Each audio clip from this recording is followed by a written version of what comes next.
Joshua chapters 1 through 3. After the death of Moses, the Lord's servant, the Lord spoke to Joshua son of Nun, Moses' assistant.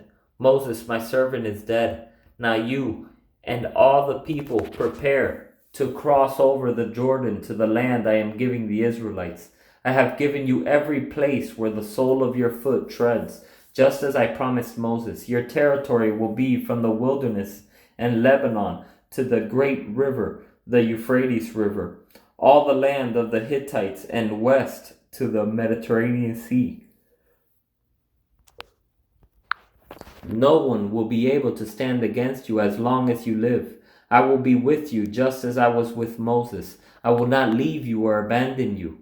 Be strong and courageous, for you will distribute the land I swore to their ancestors to give them as an inheritance. Above all, be strong and very courageous, to observe carefully the whole instruction my servant Moses commanded you. Do not turn from it to the right or the left, so that you will have success wherever you go. This book of instruction must not depart from your mouth.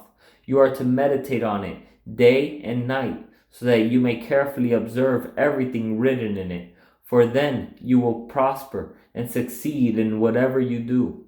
Haven't I commanded you? Be strong and courageous. Do not be afraid or discouraged, for the Lord your God is with you wherever you go.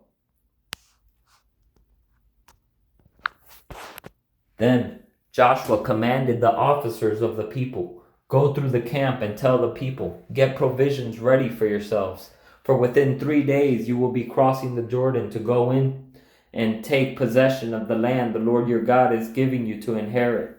Joshua said to the Reubenites, the Gadites, and half the tribe of Manasseh, remember what Moses, the Lord's servant, commanded you when he said, the Lord your God will give you rest, and he will give you this land. Your wives, dependents, and livestock may remain in the land Moses gave you on this side of the Jordan, but your best soldiers must cross over in battle formation ahead of your brothers and help them, until the Lord gives your brothers rest, as he has given you, and they too possess the land the Lord your God is giving them.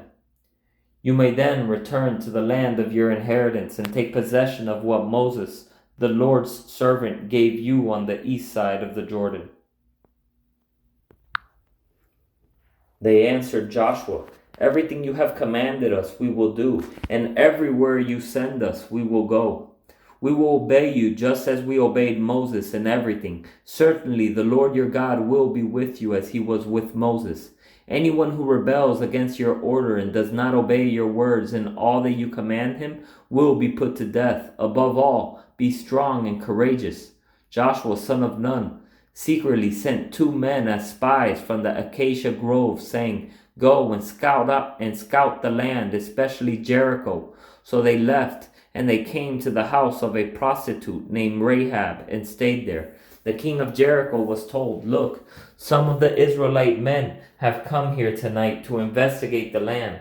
Then the king of Jericho sent word to Rahab and said, bring out the men who came to you and entered your house, for they came to investigate the entire land. But the woman had taken the 2 men and hidden them. So she said, yes, the men did come to me, but I didn't know where they were from.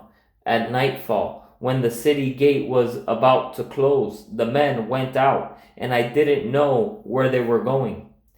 Chase after them quickly, and you can catch up with them. But she had taken them up to the roof and hidden them among the stalks of flax that she had arranged on the roof. The men pursued them along the road to the fords of the Jordan, and as soon as they left to pursue them, the city gate was shut. Before the men fell asleep, she went up on the roof and said to them, I know that the Lord has given you this land, and that the terror of you has fallen on us, and everyone who lives in the land is panicking because of you.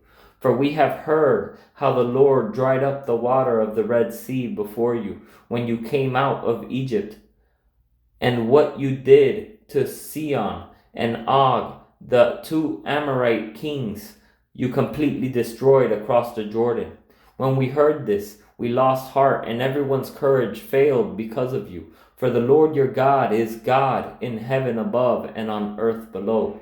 Now please swear to me by the Lord that you will also show kindness to my father's family, because I show kindness to you. Give me a sure sign that you will spare the lives of my father, mother, brothers, sisters, and all who belong to them, and save us from death." The man answered her, "We will give our lives for yours. If you don't report our mission, we will show kindness and faithfulness to you when the Lord gives us the land." Then she let them down by a rope through the window, since she lived in a house that was built into the wall of the city. "Go to the hill country so that the men pursuing you won't find you," she said to them. "Hide there for 3 days until they return. Afterward, go on your way." The men said to her, "We will be free from this oath you made us. Swear, unless when we enter the land you tie this scarlet cord to the window through which you let us down. Bring your father, mother, brothers, and all your father's family into your house. If anyone goes out the doors of your house, his death will be his own fault, and we will be innocent. But if anyone with you in the house should be harmed, his death will be our fault. And if you report our mission, we are free from the oath you made us swear." "Let it be as you say," she replied, and she sent them away. After they had gone, she tied the scarlet cord to the window. So the 2 men went into the hill country and stayed there 3 days until the pursuers had returned. They searched all along the way, but did not find them. Then the men returned, came down from the hill country and crossed the Jordan. They went to Joshua, son of Nun, and reported everything that had happened to them. They told Joshua, "The Lord has handed over the entire land to us. Everyone who lives in the land is also panicking because of us." Joshua started early the next morning and left the acacia grove with all the Israelites. They went as far as the Jordan and stayed there before crossing. After 3 days, the officers went through the camp and commanded the people, "When you see the ark of the covenant of the Lord your God carried by the Levitical priests, you are to break camp and follow it. But keep a distance of about 1,000 yards between yourselves and the ark. Don't go near it so that you can see the way to go, for you haven't traveled this way before." Joshua told the people, "Consecrate yourselves, because the Lord will do wonders among you tomorrow." Then he said to the priests, "Carry the ark of the covenant and go on ahead of the people." So they carried the ark of the covenant and went ahead of them. The Lord spoke to Joshua, "Today I will begin to exalt you in the sight of all Israel, so they will know that I will be with you, just as I was with Moses.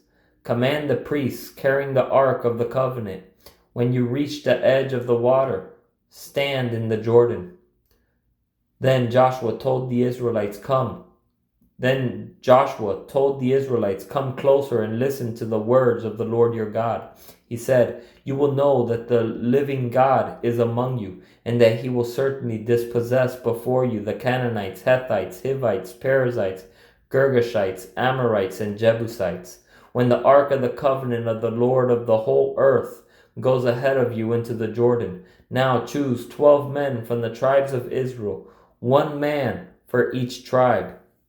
When the feet of the priests who carry the ark of the Lord of the whole earth, come to rest in the Jordan's water, its water will be cut off. The water flowing downstream will stand up in a mass." When the people broke camp to cross the Jordan, the priests carried the ark of the covenant ahead to the people. Now the Jordan overflows its banks throughout the harvest season. But as soon as the priests carrying the ark reached the Jordan, their feet touched the water at its edge. And the water flowing downstream stood still, rising up in a mass that extended as far as Adam, a city next to Zarethan. The water flowing downstream into the sea of the Arabah, the Dead Sea, was completely cut off, and the people crossed opposite Jericho. The priests carrying the ark of the Lord's covenant stood firmly on dry ground in the middle of the Jordan, while all Israel crossed on dry ground until the entire nation had finished crossing the Jordan.